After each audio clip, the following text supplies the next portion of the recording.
주님께서 여러분과 함께 요한이 전한 거룩한 복음입니다.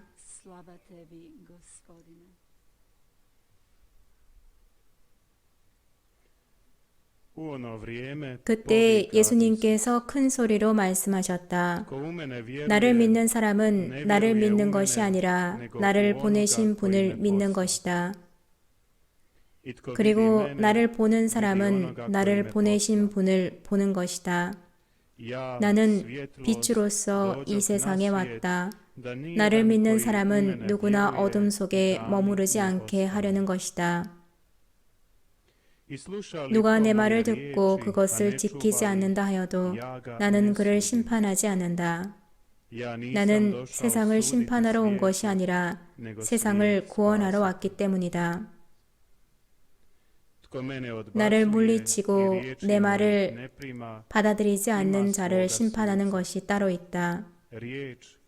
내가 한 바로 그 말이 마지막 날에 그를 심판할 것이다.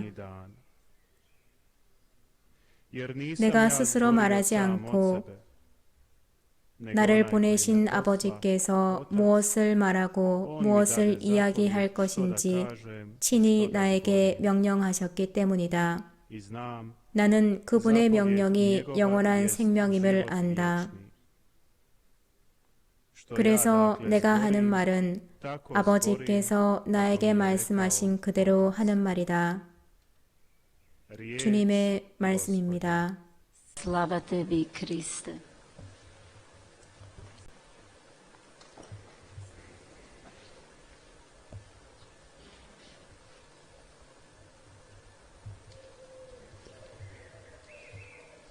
Svi Isusovi govori 예수님의 모든 말씀에는 언제나 힘이 있었습니다. 이것은 모든 복음서에서 확인할 수 있는 것입니다. 그런데 그 중에서 더 강조된 말씀들이 있습니다. 그러한 말씀 중에 하나가 좀 전에 우리에게 선포되었습니다. 복음사가 요한은 이 말씀의 도입부에서 큰 소리로 말씀하셨다라는 동사를 사용합니다. 예수님께서 큰 소리로 말씀하셨다. 이 동사는 그 뒤에 강력한 말씀, 무엇인가를 드러내실 말씀이 이어질 거라는 것을 분명히 알려줍니다. 그 당시의 청중은 분명히 주의를 기울여서 그 말씀을 경청했습니다. 그리고 우리도 열린 마음으로 그 말씀에 다가가 봅시다. 예수님께서는 당신이 아버지의 사자이심을 분명히 드러내십니다. 그 당시에 사절은 파견한 이를 대신합니다. 예수님도 마찬가지입니다. 우리는 예수님 안에서 아버지를 볼 수 있습니다. 우리는 예수님 안에서 아버지의 말씀을 들을 수 있습니다. 예수님과 아버지는 하나이십니다. 그리고 같은 것을 말씀하십니다. 그렇기 때문에 하느님의 신비 안으로 들어가기를 원하는 사람들은 누구든지 예수님의 말씀을 듣고 성령 안에서 그분의 활동을 봐야 합니다. 예수님께서는 이 말씀에서 우리에게 하느님의 뜻을 드러내십니다. 그리고 그것은 바로 사람의 구원입니다. 예수님은 당신께서 세상을 심판하러 오신 것이 아니라 세상을 구원하러 오셨다는 것을 강조하십니다. 그래서 예수님은 구원을 최우선으로 하시는 것입니다. 예수님의 말씀이 계시적인 것이고 그 말씀에 따라서 생명을 얻는다면 우리는 그 말씀을 따라야 합니다. 예수님은 세상을 구원하러 오셨다고 말씀하십니다. 우리의 하느님은 구원자이신 하느님이십니다. 그리고 우리는 그분을 다른 이들에게 이렇게 선포해야 합니다. 하느님과 그분의 심판을 가지고 다른 이들을 위협하는 것이 아니라 하느님의 사랑과 하느님께서 우리에게 주시는 구원에 대해서 말해주고 영원한 생명과 삶의 의미에 대해서 다른 사람들에게 말해줘야 합니다. 그렇게 해야 우리는 예수님을 진정으로 따르는 사람들이 될 것입니다. 다른 이들을 사랑하고 죄인들을 사랑하고 하늘나라의 아름다움에 대해서 말하는 사람들이 되는 것입니다. 그리고 다른 이들을 위협하고 협박하는 이들은 예수님의 사랑의 학교로 다시 돌아가야 합니다. 흥미로운 것은 형제자매 여러분, 예수님에게는 그러한 열정이 있었지만 당신을 따르라고 절대로 사람들에게 강요하지 않으셨다는 점입니다. 예수님은 그저 당신의 말씀과 계시를 주시고 그분을 따를지 말지는 사람이 결정하도록 남겨두십니다. 예수님께서 오늘 우리에게 말씀하시는 것도 같은 것입니다. 형제자매 여러분, 우리의 증언과 삶에서 언제나 열정적이어야 한다는 것입니다. 그렇게 해서 언제나 신앙의 길을 다른 이들에게 밝혀줘야 된다는 것입니다.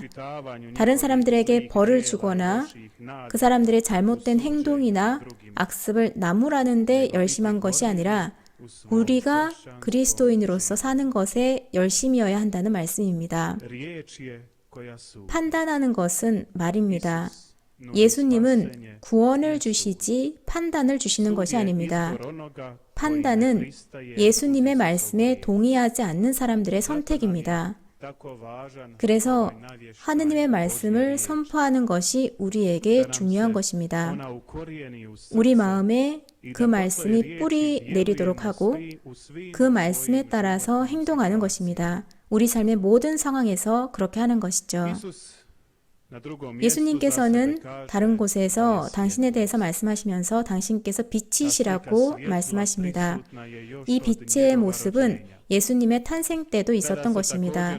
그러고 나서 세상으로 온 빛, 세상을 비추는 빛, 이러한 빛에 대한 언급도 있습니다. 이 빛이 일시적인 가치가 있는 것이라고 생각하지 맙시다. 예수님께서 이 세상에 사셨을 동안에만 세상을 비추던 것이라고 생각하지 맙시다. 예수님의 빛은 계속해서 빛납니다. 꺼질 수가 없습니다. 이 빛은 모든 이에게 양심을 점검하라고 부르고 있습니다. 이 빛은 모든 사람들 위해서 빛나는 빛입니다. 그리고 당신의 말씀에서 그리고 복음 안에서 빛나는 빛입니다. 그렇기 때문에 우리는 시편 저자와 함께 이렇게 말할 수 있습니다. 당신의 말씀은 제 발의 등불, 저의 길의 빛입니다. 예수님은 빛이시고 예수님 안에는 어둠이 없습니다. 빛 안에서 걷는 사람들은 모든 이들에게 드러나고 모든 이들이 그를 볼 수 있습니다. 그런 사람은 자신의 행동에 부끄러워하지 않습니다. 옳은 행동을 하기 때문입니다.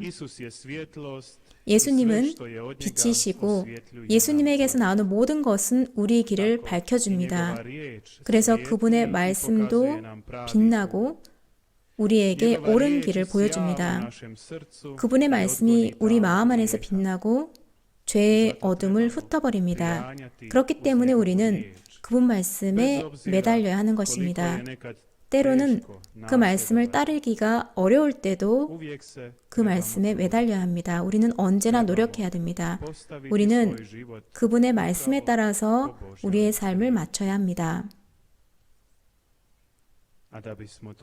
그리고 그렇게 하기 위해서 형제자매 여러분, 우리는 하느님의 말씀을 매일 읽어야 합니다. 잘 알려진 말이 있습니다. 사람은 그 사람이 읽는 것, 독서하는 것과 섭취하는 것과 같이 된다. 독서하는 것과 섭취하는 것에 따라서 그 사람이 형성된다라는 말입니다. 예수님의 참된 제자들이 됩시다. 그분의 말씀을 읽읍시다.